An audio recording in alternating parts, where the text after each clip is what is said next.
Hello everyone, welcome to online study point. आज है 27 जून और आज की इस वीडियो में हम 27 जून से रिलेटेड करंट अफेयर के सभी इंपॉर्टेंट क्वेश्चन को कवर करेंगे।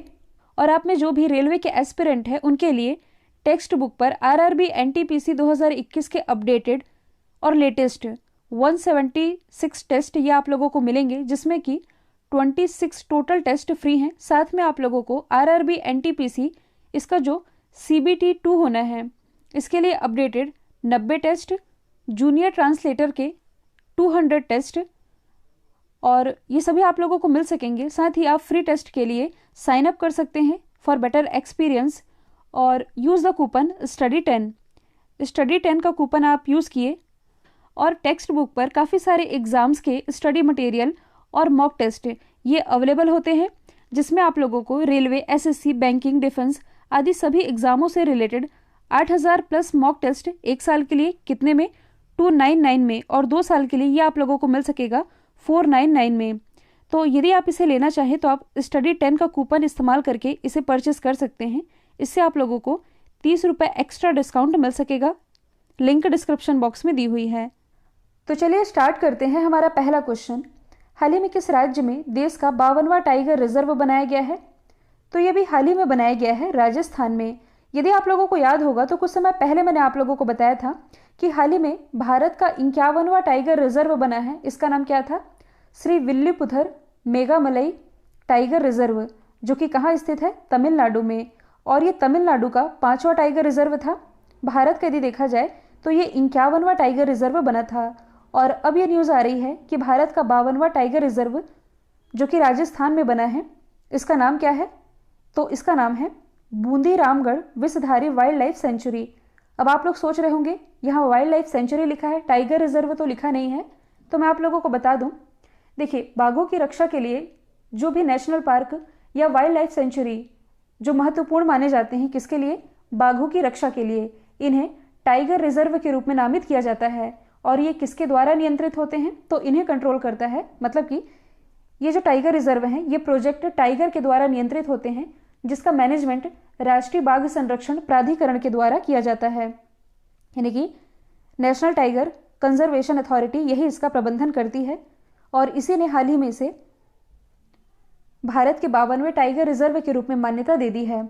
अच्छा, हमारा जो ग्लोबल टाइगर डे है ये मनाया कब जाता है? तो ये मनाया जाता है 29 जुलाई को। कई बार एग्जाम में पूछा गया है। और प्रोजेक्ट टाइगर इसकी शुरुआत कब से हुई थी? 1973 से। अच्छा, यदि आपसे पूछा जाए कि IUCN की जो रेड लिस्ट है इसमें टाइगरों को किस लिस्ट में रखा गया है, तो इन्हें इंडेंजर्ड यानी कि संकटग्रस्त की कैटेगरी में रखा गया है। साथ ही आप ये भी याद रख सकते हैं कि 2018 का जो बाघ सर्वे था इसमें भारत में कुल बाघों की संख्या कितनी है? तो टोटल है 2967 यानी कि 2967। और यदि पूछा जाए किस राज्य में सबसे ज़्यादा है, तो यह है मध्य प्रदेश में। कितनी है? 526। ये एग्जैक्ट आप याद रखेंगे, यही डेटा पूछा जाता है। इसके बाद कर्नाटक में है टोटल 524। तो अब हम जान लेते हैं राजस्थान के बारे में। राजस्थान की कैपिटल है जयपुर, जिसे आप पिंक सिटी या भारत का पेरिस भी कहते हैं। इसी जयपुर में कुछ समय पहले ही यहाँ के जो मुख्यमंत्री हैं अशोक गहलोत जी, इन्होंने भारत के पहले ऑर्गन डोनर मेमोरियल यानी कि अंगदान स्मारक, इसका उद्घाटन इसी जयपुर से किया था। मुख्यमंत्री अशोक गहलोत, राज्यपाल है कलराज मिश्र। यहाँ आप देख पा रहे हैं कि पाकिस्तान की सीमा लग रही राजस्थान से। तो किसकी किसकी सीमा लगती है? सबसे ऊपर तो जम्मू कश्मीर, इसके बाद पंजाब, फिर राजस्थान और गुजरात। इन सभी की सीमा पाकिस्तान से लगती है। जो राजस्थान है ये बायोफ्यूल यानी कि जैव ईंधन पॉलिसी लागू करने वाला भारत का पहला राज्य है। ये भी आप कनेक्ट करके याद रख सकते हैं। और भारतीय संविधान से रिलेटेड टॉप 500 क्वेश्चन है जो कि एग्जाम में सबसे ज़्यादा बार पूछे जाते हैं। ये एक ही वीडियो में आप लोगों को मिल जाएगा, आप जाकर के देख सकते हैं, लिंक डिस्क्रिप्शन बॉक्स में दी हुई है। अगला क्वेश्चन है, दिल्ली सरकार ने किस पूर्व ओलंपिक पदक विजेता को दिल्ली खेल विश्वविद्यालय यानी कि दिल्ली स्पोर्ट्स यूनिवर्सिटी का पहला कुलपति नियुक्त किया है?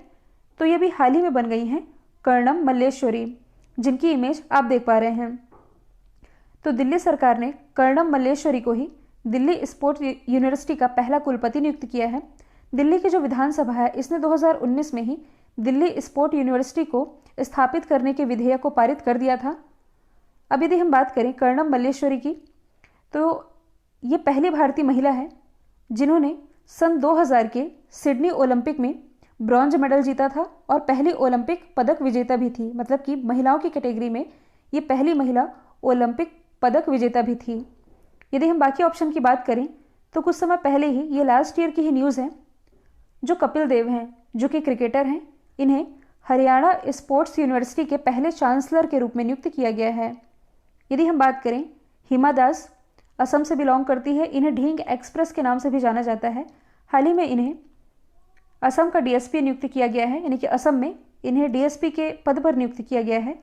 यदि हम बात करें पीवी सिंधु की, तो भारत की लक्ष्मी की ब्रांड एम्बेसडर हैं ये और दीपिका पादुकोण दोनों हैं, और वीज़ा की भी ये ब्रांड एम्बेसडर हैं।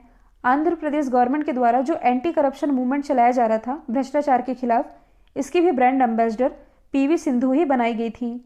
अगला क्वेश्चन है, हाल ही में किस एयरपोर्ट ने हवाई अड्डे की गुणवत्ता सेवाओं के लिए एयरपोर्ट काउंसिल इंटरनेशनल का रोल ऑफ एक्सीलेंस अवार्ड जीता है? तो ये भी हाल ही में जीत लिया है कोचीन इंटरनेशनल एयरपोर्ट ने, जो कि कहाँ स्थित है? ये स्थित है केरल में। और सबसे ज़्यादा एयरपोर्ट, यानी कि सबसे ज़्यादा इंटरनेशनल एयरपोर्ट वाला जो राज्य है ये केरल ही है। टोटल यहाँ 4 इंटरनेशनल एयरपोर्ट हैं। तो ये जो कोचीन इंटरनेशनल एयरपोर्ट है, इसने रोल ऑफ एक्सीलेंस अवार्ड जीता है। और यहाँ जो फैसिलिटी दी जाती है, मतलब कि जो यात्री होते हैं जो यहाँ रेटिंग करते हैं और जो भी यहाँ सुविधाएं दी जाती है, उस हिसाब से यदि देखा जाए तो इसे रोल ऑफ एक्सीलेंस अवार्ड से सम्मानित किया गया है। अब देखिए, कुछ और इंटरनेशनल एयरपोर्ट हैं जो कि चर्चे में रहे हैं। कोचीन की यदि हम बात करें तो ये दुनिया का ऐसा पहला एयरपोर्ट बना था जो कि 100% सौर ऊर्जा से संचालित है। यदि हम बात करें केम्पगोड़ा इंटरनेशनल एयरपोर्ट की, ये कहाँ स्थित है? ये स्थित है बेंगलोर में। हाल ही में इसने, ये शायद जून की ही बात है, नेट एनर्जी न्यूट्रल स्टेटस इसने प्राप्त कर लिया है। मतलब कि यहाँ जो एनर्जी का इस्तेमाल होता है, लाइटिंग वगैरह होती है, ये इसने 100% सोलर एनर्जी से प्राप्त की है। इस हिसाब से यदि देखा जाए तो इसने 22 लाख यूनिट बिजली बचाने का काम किया है, जिससे लगभग 9000 घरों को बिजली दी जा सकती है। इतनी एनर्जी की इसने बचत कर ली है। यदि हम बात करें इंदिरा गांधी इंटरनेशनल एयरपोर्ट की, जो कि दिल्ली में स्थित है, ये भारत का पहला सिंगल यूज प्लास्टिक फ्री हवाई अड्डा बना। हैदराबाद इंटरनेशनल एयरपोर्ट, जिसे आप Rajiv Gandhi airport international airport के नाम से जानते हैं, कॉन्टैक्टलेस ई पार्किंग की सुविधा देने वाला ये भारत का पहला एयरपोर्ट। साथ ही कुछ समय पहले इसे नेशनल एनर्जी लीडर अवार्ड से भी सम्मानित किया गया। अगला क्वेश्चन है, जालंधर के कोटकला गांव के, सीधे आप याद रख सकते हैं कि भारतीय मूल के जो प्रदीप सिंह टिवाना हैं, ये किस देश में जज के रूप में नियुक्त होने वाले पहले भारतीय बने हैं? तो देखिए, कुछ दिन पहले मैंने आप लोगों को बताया था कि कनाडा के सुप्रीम कोर्ट में जज के रूप में नियुक्त होने वाले पहले भारतीय कौन बने थे? महमूद जमाल। तो भारतीय तो हर जगह छाए हुए ही हैं। हाल ही में जो प्रदीप सिंह टिवाना हैं, जो कि जालंधर से बिलोंग करते हैं, ये भी हाल ही में ऑस्ट्रेलिया में जज के रूप में नियुक्त होने वाले पहले भारतीय बन गए हैं, जिनकी इमेज आप देख पा रहे हैं। तो अब यदि हम बात करें ऑस्ट्रेलिया की, ये मैप थोड़ा धुंधला लग गया है। ऑस्ट्रेलिया की राजधानी है कैनबरा, करेंसी है डॉलर, प्राइम मिनिस्टर हैं स्कॉट मॉरिसन। ऑस्ट्रेलिया और तस्मानिया के बीच एक स्ट्रेट आप लोगों को याद ही है, इसका नाम है बास स्ट्रेट। विश्व प्रसिद्ध अरल खदान, ये किसके लिए प्रसिद्ध है?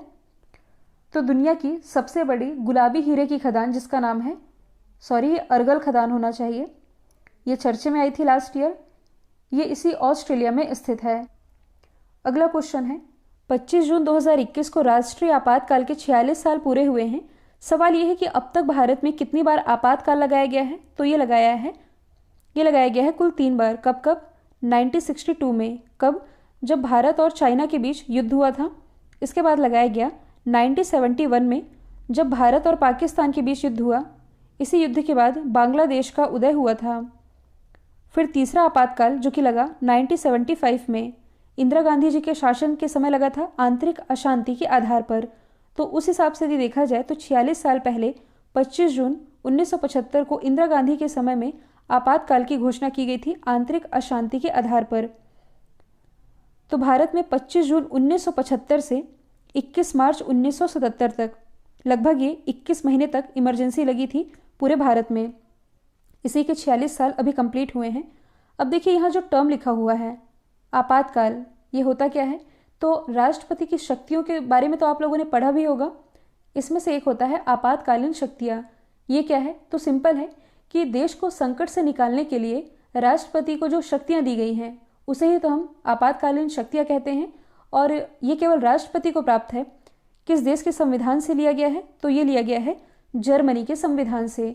यदि आपसे पूछा जाए कि भारतीय संविधान में इसके बारे में बताया कहाँ गया है, तो भाग 18 में आर्टिकल 352 से लेकर के 360 के बीच आपातकाल के बारे में बताया गया है। और राष्ट्रपति को यदि देखा जाए तो मुख्यतः 3 ही प्रकार की आपातकालीन शक्तियाँ प्राप्त है। इन्हें हम आर्टिकल से समझ लेते हैं। आर्टिकल 352 ये राष्ट्रीय आपातकाल के बारे में बताता है। आर्टिकल 356 जो कि संवैधानिक आपातकाल के बारे में बताता है, जिसे आप राष्ट्रपति शासन भी कह सकते हैं। फिर तीसरा होता है वित्तीय आपातकाल। मैं आप लोगों को बता दूं कि भारत में एक भी बार वित्तीय आपातकाल नहीं लगा है।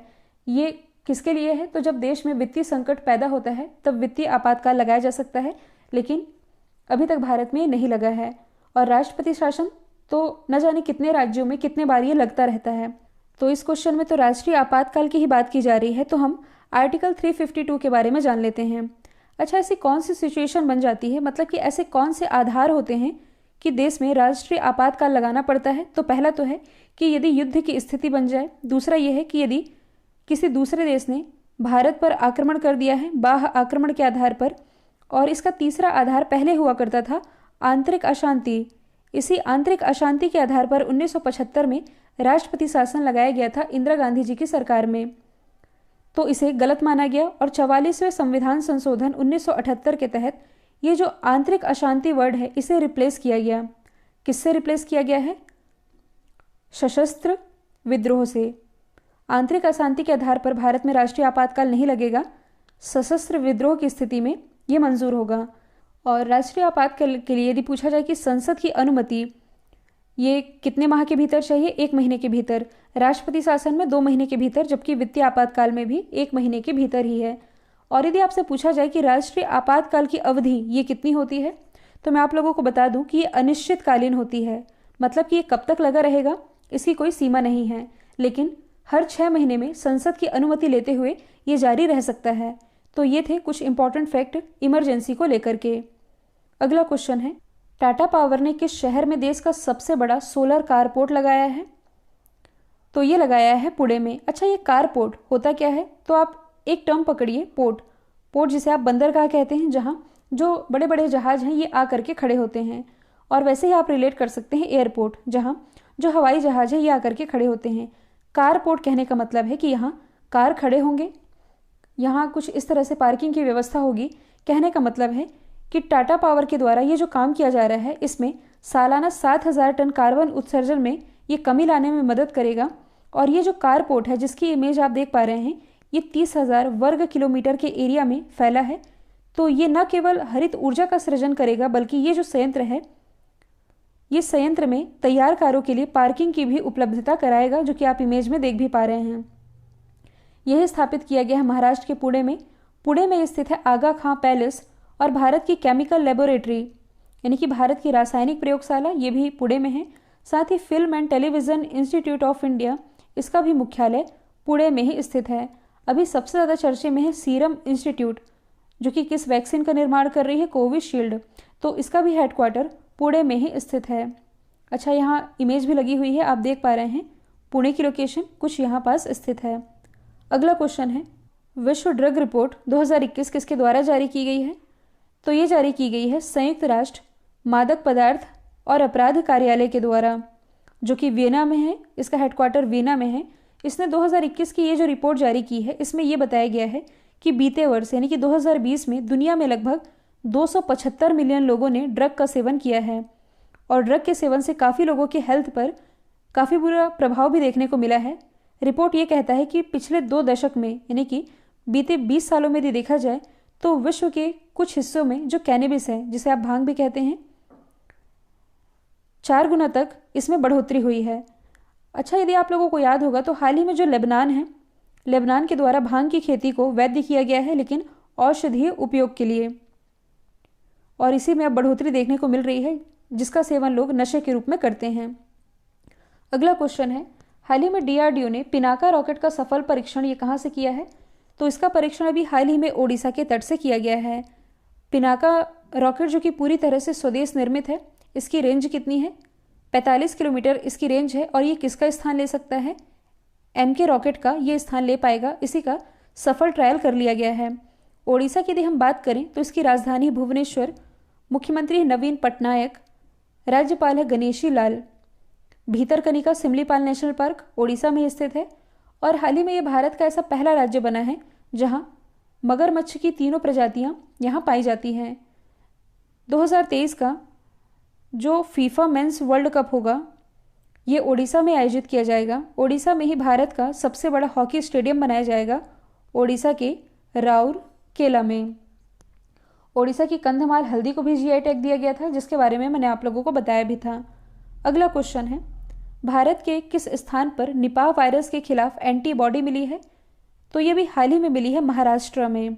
निपाह वायरस जो कि चर्चे में था, चमगादड़ के कारण ये फैलता है, तो निपाह वायरस के खिलाफ ये जो एंटीबॉडी पाई गई है ये महाराष्ट्र के महाबलेश्वर में एक गुफा से मिला है। चमगादड़ों की कुछ प्रजातियों में ये पाया गया है और शोधकर्ताओं को अपने अध्ययन के दौरान चमगादड़ों की अलग अलग प्रजाति में वायरस और एंटीबॉडी ये मिली है महाराष्ट्र में। महाराष्ट्र की राजधानी है मुंबई। मुंबई में ही हेडक्वार्टर स्थित है national stock exchange, Bombay stock exchange, security and exchange board of India यानी कि सेबी, इन सभी का हेडक्वार्टर मुंबई में है। मोस्टली बैंकों के हेडक्वार्टर ये भी मुंबई में ही स्थित है। मुख्यमंत्री उद्धव ठाकरे, राज्यपाल है भगत सिंह कोश्यारी। महाराष्ट्र गवर्नमेंट के द्वारा शिव भोजन योजना की शुरुआत की गई थी। साइबर सेफ वुमेन की पहल ये भी महाराष्ट्र गवर्नमेंट ने की थी। हाल ही में इसने मराठाओं को 10% का आरक्षण दे दिया है जो कि आर्थिक रूप से पिछड़े हैं। साथ ही यदि आपसे पूछा जाए कि जेल पर्यटन की शुरुआत किस राज्य ने की है, तो इसकी भी शुरुआत महाराष्ट्र गवर्नमेंट के द्वारा की गई है। अगला है, किस राज्य सरकार ने कृषक बंधु योजना की शुरुआत की है? इसकी शुरुआत पश्चिम बंगाल गवर्नमेंट के द्वारा की गई है।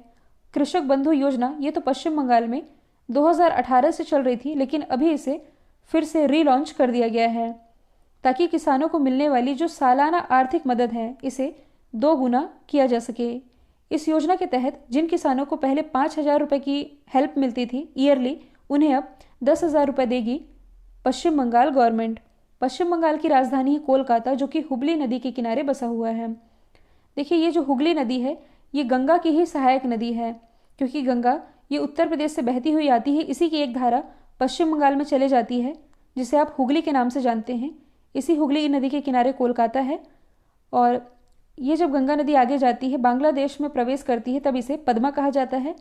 ऊपर फिर असम की तरफ से आती है ब्रह्मपुत्र नदी, जिसे बांग्लादेश में जाना जाता है जमुना के नाम से। ये दोनों नदियाँ यानी कि गंगा और ब्रह्मपुत्र जब दोनों मिलती तब इसे संयुक्त रूप से कहा जाता है मेघना। तो पश्चिम बंगाल की मुख्यमंत्री ये फिर से बन गई है ममता बनर्जी। राज्यपाल है जगदीप धनखड़। जो पश्चिम बंगाल है ये फलों के उत्पादन में टॉप पर रहा है। भारत का पहला टायर पार्क पश्चिम बंगाल में स्थापित किया जाएगा। और पश्चिम बंगाल में हाल ही में एक न्यूज़ है जो कि चर्चे में रही है, नारदा स्टिंग ऑपरेशन, जो कि पश्चिम बंगाल से रिलेटेड है। कल जो मैंने आप लोगों से सवाल पूछा था इसका राइट आंसर था असम। अब आप लोगों के लिए आज का सवाल है, 20वीं सदी के दुनिया के सबसे बड़े परोपकारी व्यक्ति कौन बने हैं? इसका एक ऑप्शन छुप गया है, मुकेश अंबानी लास्ट ऑप्शन है। तो इसका जो भी आंसर है कमेंट बॉक्स में बताइएगा। वीडियो यदि पसंद आया है तो लाइक कीजिए, शेयर कीजिए और चैनल को सब्सक्राइब करना बिल्कुल मत भूलिएगा। आज के लिए इतना ही। Thank you so much.